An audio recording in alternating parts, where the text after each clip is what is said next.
In March of 2020, the German Constitutional Court handed down a judgment that would make news all over Europe.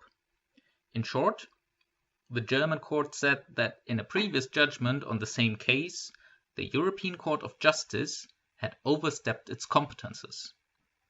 Of course, the more autocratic governments in Poland and Hungary immediately fell in love with this ruling.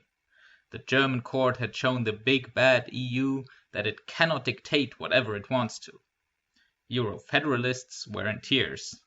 Was this the beginning of the end of the supremacy of EU law over national law? Well, this case was about the European Central Bank, so I will call it the ECB case from now on. The underlying question in the ECB case is, what happens when the European Court of Justice and a national court disagree? Welcome to this episode of EU Quest.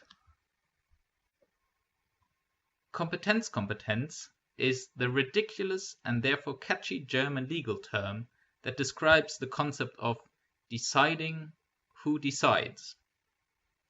In our conflict national court versus EU court, we ultimately look for situations where one court tells the other court, I decide that I have the competence to decide, and you can do nothing about it.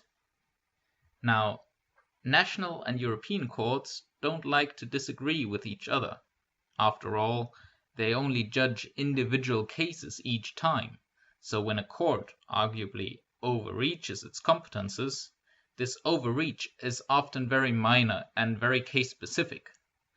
But if another court disagrees with such an overreach, the issue becomes more severe, more general, and sometimes political.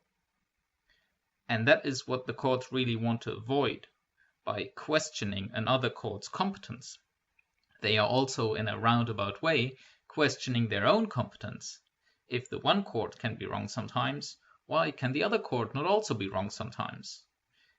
You may be saying now that it happens all the time that a higher court alters a judgment of a lower court on appeal.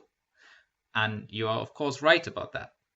But in the EU scenario, there is no clear hierarchy between the highest national courts and the European Court of Justice. Sure, EU law has supremacy over national law, and the EU court has the ultimate competence to decide on matters of EU law. But where EU law ends, the EU court's competences end. It is not above or below the national courts.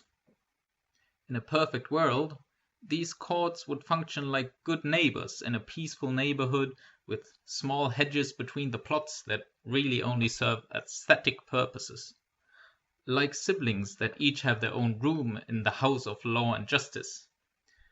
But in March 2020, the German Constitutional Court figuratively took an axe, cut down a part of the EU court's hedge and said, you planted that on my land.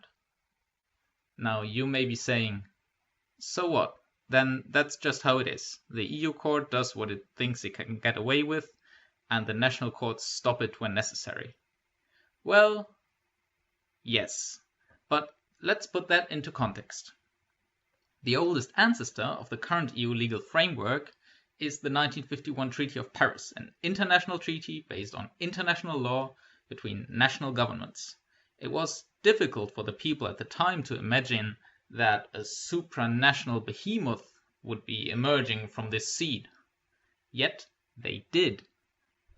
On the same day as the Treaty of Paris was signed, the foreign ministers of the national governments that were party to the treaty also issued the Europe Declaration, in which they say that they are determined to create the first supranational institution, laying the true foundation of an organized Europe.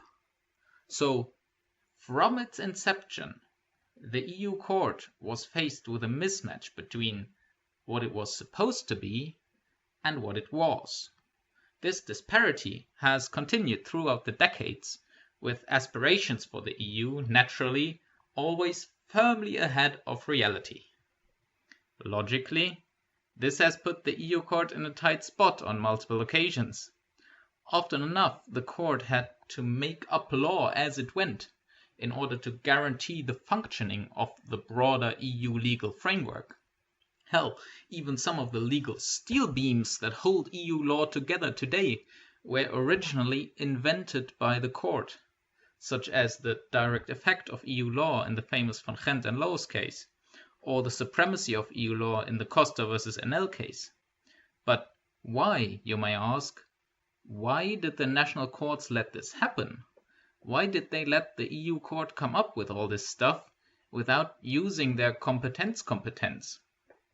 Well, of course, your guess is as good as mine, but I will say that they kept silent because the EU court made compelling arguments.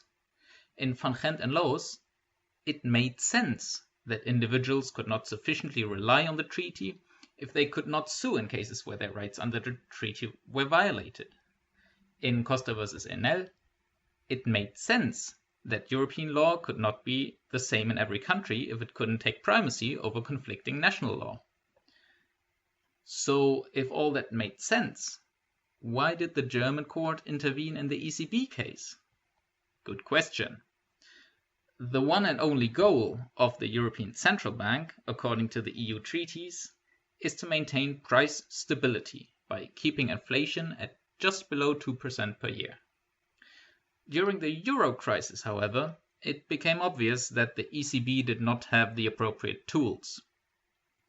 The national governments of the Eurozone had limited the scope of their fiscal policy by joining the single currency.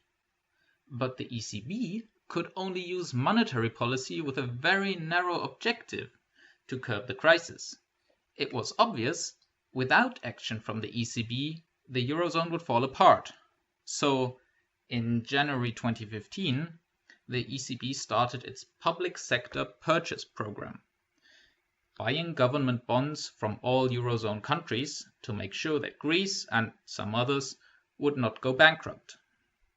But legally, the ECB had to say that they were starting this PSPP to get inflation closer to 2%, because maintaining price stability is the only reason why the ECB is allowed to do anything. This shaky reasoning did not go unnoticed. Some German Eurosceptics sued the German government, the German central bank, and the German parliament, claiming that Germany should have intervened and stopped the ECB from starting this program, as it was a disproportionate measure to achieve price stability. And soon enough, the European Court of Justice once again found itself in a tight spot, either having to justify the far-reaching actions of the ECB, or facing the potential collapse of the single currency. To their credit, they tried their best to construct an argument that made sense and that would justify the ECB's program. Was that enough for many in the EU legal community? Yes. Was it enough for the German Constitutional Court? No. The German court pointed out that this time the EU court had gone too far. The ECB program had violated the principle of proportionality. Ironically, a principle of EU law that was also invented by the EU court. Now, what are the consequences of all this? Well, I'm not an expert on macroeconomics and fiscal policy, but the euro crisis has now been smothered by the corona crisis, and the German court makes clear that its judgment does not relate to the corona response of the ECB. Yes, the ECB still conducts the PSPP, and it will likely have to make changes to it now, but the stakes are now much lower than they were in 2015. The more interesting takeaway is one for the European policymakers. The European institutions need the toolkit that is necessary to achieve the lofty aspirations of the EU treaties. And this becomes particularly apparent in times of crisis, because it is in times of crisis when we need each other the most. But if a crisis forces us to cut down our neighbor's hedge, if a crisis pushes a court to overstep its competences, then these competences have not been designed well enough. A system is only as strong as its weakest part in its weakest moment. The ECB case should remind us that a crisis should bring us together, not push us apart. Thank you for watching this episode of EU Quest. Be kind, wash your hands, and see you next time.